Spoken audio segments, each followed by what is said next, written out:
কুষ্টিয়া সরকারি কলেজে football tournament উদ্বোধনে গিয়ে তুমুল হট্টগোলে পড়েন এমপি মুফতি আমির হামজা। ভুয়া ভুয়া স্লোগানে উত্তপ্ত হয়ে ওঠে পুরো ক্যাম্পাস।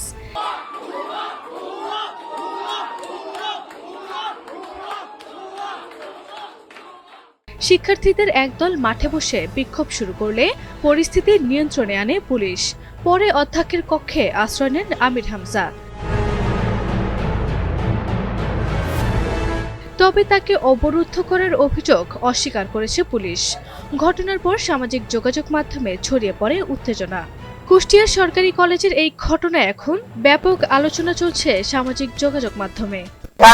কলেজের কিছু ছোট ছোট গাছ ছিল, ওগুলো প্রিন্সিপাল সাহেব লাগাইছে, ওগুলো রাতের আধারে কারা কাটি নিয়ে গেছে।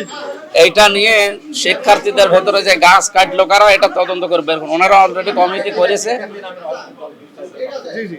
করেছে, এখন তদন্ত রিপোর্টটা দিই কারা কাটিছে। এই তদন্ত রিপোর্ট না হলে না, আমরা আজকে একটা খেলার অনুষ্ঠান ছিল, আমরা প্রধান অতিথি ছিলাম।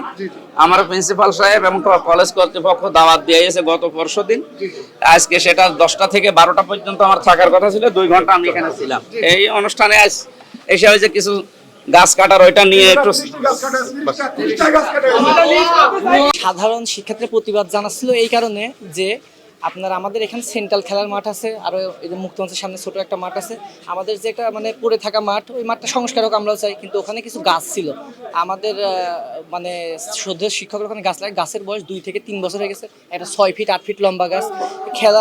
খেলা নিয়ে এই মানে এরকম কথাবার্তা চলতে মানে এক পর্যায়ে কারা কাটছে এটা এখনো মানে পরিষ্কার হয়নি। আমরা কলেজ প্রশাসনের কাছে জানতে চাই যে কেন এই গাছগুলো কাটা হলো, এবং আমরা এরকম দাবি রেখেছিলাম যে আপনারা এগুলো তদন্ত করেন এবং গাছগুলোকে পুনর্রোপণ করা যেত না, কিংবা যে গাছগুলো লাগানো হয়েছে তার 3 গুণ গাছকে আমরা কলেজ ক্যাম্পাসে লাগাই দিই না। আমাদের শান্তিপূর্ণ মানববন্ধনের উদ্দেশ্য এগুলোই ছিল সাধারণ শিক্ষার্থীদের।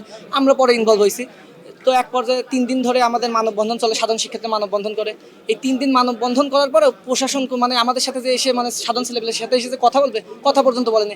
এখন আমাদের মাননীয় সংসদ সদস্য সেখানে প্রধান অতিথি হিসেবে যেহেতু আসছে আমির হামজা সাহেব, ওনার খোঁজ খবর নিয়ে আসা উচিত যে কেন মানববন্ধন করছে, এই কলেজে কি চলছে। তিনি না খোঁজ খবর না নিয়ে তিনি সরাসরি এখানে চলে আসতে পারেন। ওনার দৃষ্টি আকর্ষণ করার জন্য মানববন্ধন সাধারণ শিক্ষার্থীরা করছে, এবং পরবর্তীতে আমরা যেহেতু ছাত্র সংগঠনের দায়িত্বে আছি, আমরা ছাত্র সংগঠনের নেতৃবৃন্দ ওখানে আমরা একত্রতা পোষণ করছি। এখন এমন অবস্থায় আমাদের দাবি ছিল একটা, যে আপনারা গাছ মানে যেই কেটেছে তার শাস্তিমূলক ব্যবস্থা করেন, গাছগুলো পুনর্রোপণ তো করা যেত, অথবা যেগুলো করছেন তার 3 গুণ লাগান।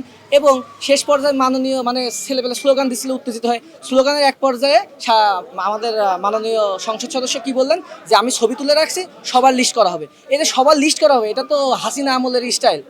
আমাদের দুঃখ আমরা ওই জায়গায় পেয়েছি যে এই গাছগুলোর বয়স কিন্তু খুব বেশি না। কিছু গাছ 3 মাস আগে রোপণ করা হয়েছে, কিছু গাছ 2 বছর আগে রোপণ করা হয়েছে। সেগুলোকে কিন্তু পুনরোপণ করা যেত, কিন্তু প্রিন্সিপাল স্যারের বক্তব্য কে বা কারা রাতের আধারে এসে গাছগুলো কেটে সাবার করে লুকায় রাখছে। গাছের অবশিষ্ট অংশ আমাদের বিজ্ঞান ভবন পেছনে স্তূপ করা আছে। আমরা এইটার তীব্র নিন্দা প্রতিবাদ জানাই আজকে 2 দিন যাবত মানববন্ধন করতেছি, এবং আমরা শান্তিপূর্ণ মানববন্ধন করতেছি। যখন আমাদের যে আজকে খেলার যে প্রধান অতিথি ছিল আমাদের কুষ্টিয়া 3 আসনের সংসদ সদস্য, তিনি আমাদের মানববন্ধন শান্তিপূর্ণ মানববন্ধন ছেলেদেরকে উস্কানিমূলকভাবে বলছে, যারা এগুলো করতেছে, এই মানববন্ধন করতেছে, আমার বক্তব্যে ব্যাঘাত সৃষ্টি করছে, তাদেরকে আমি লিস্ট করব। আমরা তো ছেলেবেলে তখন বলতেছে, যে নিজে মুখে বলছে তার 14 গোষ্ঠী আমি লিখছি, আবার আমাদেরকে কি লিস্ট করবে? এটা তো আমরা কখনো এক্সপেক্ট করিনি। আমাদের কলেজে এসে আমাদেরকে লিস্ট করার হুমকি দেয়, এটা কি স্টাইল?